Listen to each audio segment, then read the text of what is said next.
James, thank you for doing the podcast. I know you're super busy and stuff, right? What I wanted to do, right? I saw that you have a play you got going on. It's called Billy. Something that's going on, I think it's August, down in Georgia. Maybe you can talk a little bit about that and how you got involved and all that. Well, I do a lot of networking, and basically I promote myself, and and I put my titles up: an actor, published model, and so I never did a theatrical play. First of all, never in my life, and I said, look, I'm challenging things that I never thought I could do, so let me see if I can do it. The only way you can do it is go out there and try it for the first time, and I nailed it, actually. I had one character to play, and I wound up playing two characters, so it was kind of cool, you know? So I got involved with that. Her name is Mimi Johnson, and basically she took a chance on me, and I was living in Delaware. She flew me out and everything, and then we took a little road trip from Atlanta to Florida to the what's it called, the Crest Theater in Dayrell Beach, one of the most famous theatrical buildings that you can get into in the USA.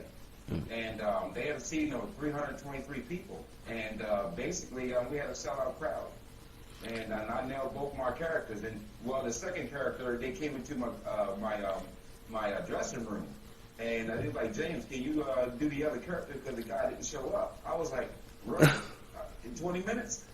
And I really pushed myself to that level, and I wound up doing a great job. It was excellent. Man, that's incredible and stuff, man. You know, especially like attempting something without any experience. I mean, that takes let me say some balls, some courage and stuff. Pretty much. To me, I mean, I was told differently, but I still feel the same way I feel. Acting is acting. You know, you still got to be another character. Either it's a theatrical play, or it's basically, you know, you're in the movies in Hollywood. So, you know, it's no different in screenplay and screen scripts and stuff like that. So it's all the same to me. Okay. You still got to get in character and portray that person. All right. Now, you do have, not to take away anything from what you've done, but you do have training in acting, though. You have been to school for acting? Yes, and I recommend that, you know, you don't have to go to school. I didn't know the difference. I just trying to get the best, you know, what I can get out of it, and I manifested it. And I wound up getting a degree paper from them, which they call a diploma. And so, you know, I'm a certified actor. Excellent. Now I also see that let's see, you got a couple of names too. Let's see, the Prince of Delaware. I saw Mr. GQ and stuff, right? So when I think of GQ, man, I think of modeling. I'm sorry, what, another one? What's that one? Sir, the first one was GQ. Everybody know me from because I dress in suits all the time. And they never saw me in a pair of shorts and sneakers. So they just called me GQ. So I was like, GQ, that's the name that everybody try to put on it as a label for themselves. So I met this guy, you know, from out of Baltimore. He's a producer named Ron G. And he basically said, no, you're more than just a GQ. I'm going to call you Prince. I said, oh, okay. And so by him saying that, I just took on the name, and I said, well, I'm going to put my state on there, Prince of Delaware. So that's what's up. Then the one that he didn't like, he said that it was called, I was calling myself Bad Boy of Fashion. That was the second original name, Bad Boy of Fashion. And the only reason why I like that, because when I put on them suits, I feel totally different. You know what I mean? It's not like me wearing a t-shirt and a pair of shorts and I'm feeling normal. When I put on that suit and went on that runway, I see everything gray, and all I see is the camera in front of me, and I do my thing. That's and I was kind of like self-taught how to be a model. I take everything that I've been into now. I just take I just take it to myself, and basically, you know, and I practice, you know, and I made my gym room out of let's say a runway and all kinds of stuff like that, and I practice and I watch a lot of these, you know, the videos of models and stuff like that, male models and stuff. So I critique myself, and I went out there and took a chance. And now everywhere I go, they're like, yo, they want me on the show. I think they come, I got this look. So I'm like, what look is that? You know, no, you got that look. Even for movies and fashion shows and commercials, infomercials, Bella products for men's makeup collection, and even what's her name? I'm sorry, Mary Kay. Mary Kay, yes. And this is a young lady that actually, you know, she took a poem. She said, James, do you wear makeup? I said, no, not really. She said, well, your skin is fair, but would you like to try some of our products? And I was like, sure, you know, and then they got me out there and I did a little infomercial, and, you know, so they give me a little percentage of doing that too as well. Yeah, money, that's what's up. Now check out, Nika. You gotta give some shout out to some of the people we know. Nika, how'd you hook up with Nika and after Japan After Party people and all that, PG Chronicles and all those guys? Well, like I say, I promote myself. I don't have an agent. I to people, and I don't down people. I uplift people. And anything that I do, I put people on. They always calling me, James, James, can I get in this, James? Just like I show up at an agency. That's what I need to do. Yeah. You know, nevertheless, I network, and she came across me because I dealt with Odom, what's his name? Odom. He's a magazine guy. Glendale, was it? Odom Glendale. Yes, familiar with him. He was the first guy that noticed me on Facebook when I first got into it, and he put me in his magazine.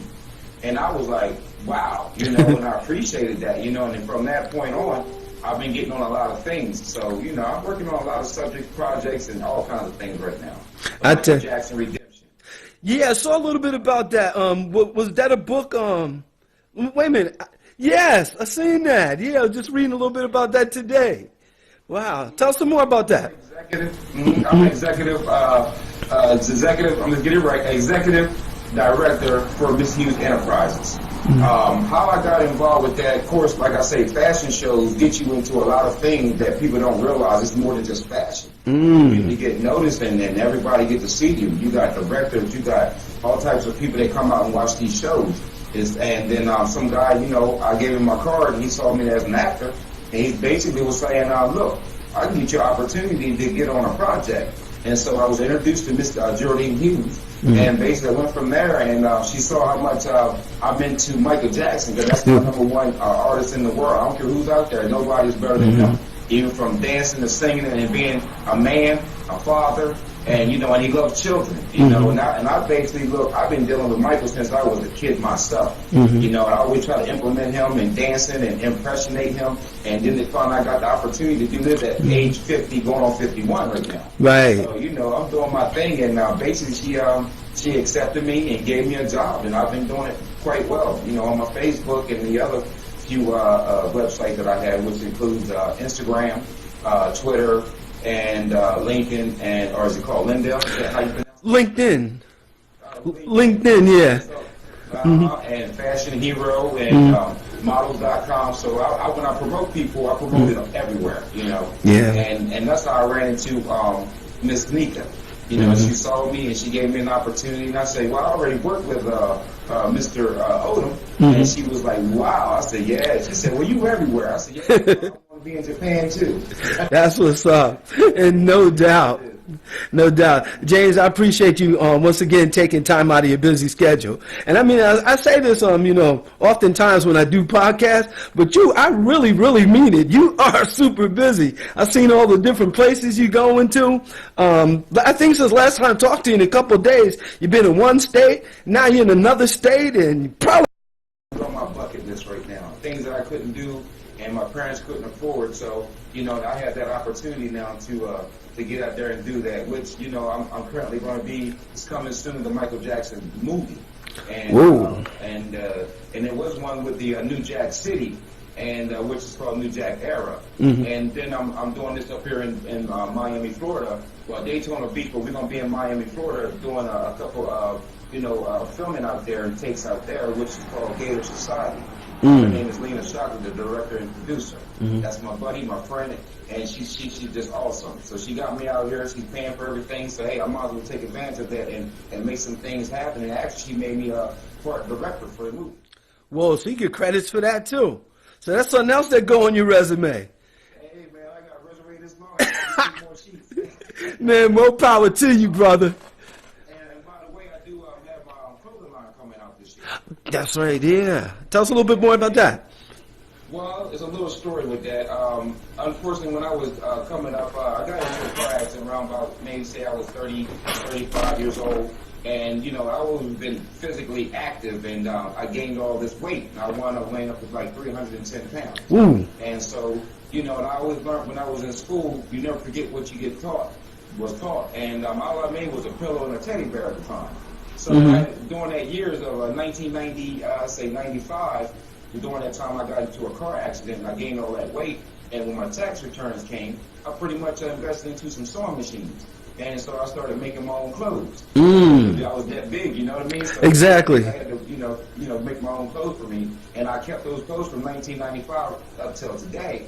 Now I'm getting them redone again for my size, which I'm 175 pounds, and I'm a vegan. I'm a vegetarian, vegan pretty much, and so I'm working my way to perfection. Yeah, that's incredible, man, that you took it upon. Well, they do say necessity is the mother to invention. So I don't know if, you know, if you had to make those clothes or, you know, something you want to do, but that's great that you're like, shoot, man, I don't want to spend all this money on all these clothes. Maybe, you know, I can make my own. I love that attitude. I love that. Use the talent that you got, you know, use everything that you have pretty much, and somebody's going to notice you. You know, somebody's going to pick you up, and I've been picked up so much right now. I've done in the last 4 years. After 1995, I got back into this game, let's say 2015. Wow. So from the 3-year, 4-year span, it's just basically incredible for me, you know, and everybody get to see Prince of Delaware do his thing. That's what's up. I'm happy for who I am today. And Jay, you know, it was funny you should mention, you know, picking someone up. Because when we talked on the phone the other day, remember we told, and you mentioned $30 million, almost had to pick me up off the floor. I was like, oh, Lord, 30 mil. That's like my vocabulary. And producers, and, you know, we got to be careful with that because, you know, when those people that take a big money, they want to take over the whole production and move people out the way and bring other people in. So, you know, I'm on a gag contract when I mention that $30 million thing. It just no, I'm good. It's just basically saying that, you know, I'm trying to get out there and get this, you know, this production together and get certain movies out here in the theater. And so we have to get out here and put our work into it, you know, not work around the clock. You know what I'm saying? Yeah, so man. I'm looking for producers and stuff like that to push a project. You know, this Michael Jackson project is huge. You know, it's very huge. And shout out to Geraldine Hughes, which is my boss. And she's an evangelist, a singer, songwriter, and a gospel singer. So, you know, I'm in the right path right now. As long as I'm hanging in the wings of God, I'm going to make it. Yeah, man, I'm telling you, from what you've shared with us so far, if that's any indication of how the future's going to be, I'm saying it's going to be bright and wonderful for you. James, I appreciate you so much for taking time to do the YANBAR podcast. Anything else you'd like to say to the folks before we end this? Well, you can reach me at Facebook, James Anthony Ewell. You can reach me at Instagram, James Ewell 47, and LinkedIn is James Ewell 6, and the other one we don't have to worry about it. You can find me anywhere. I'm gonna help y'all. Yeah, I'm gonna help y'all put some of the links in the descriptions. Oh yeah, most definitely. Okay. What I like to say to everyone, you know, and my motto is, they always say you can't do it, but you got to prove them wrong. You don't have to prove nothing to yourself, just prove them wrong. You know, you got hatred, you got envy, you got jealousy. You know what? Close your eyes and wake up, you'll see you. And go from there, you know. Don't let nobody block your blessing. Good words from a good man. James Anthony Ewell, I appreciate you for taking the time to join us here on the podcast. Peace and much success to you. Much continued success. Thank you. Peace out, brother. Peace out. All right.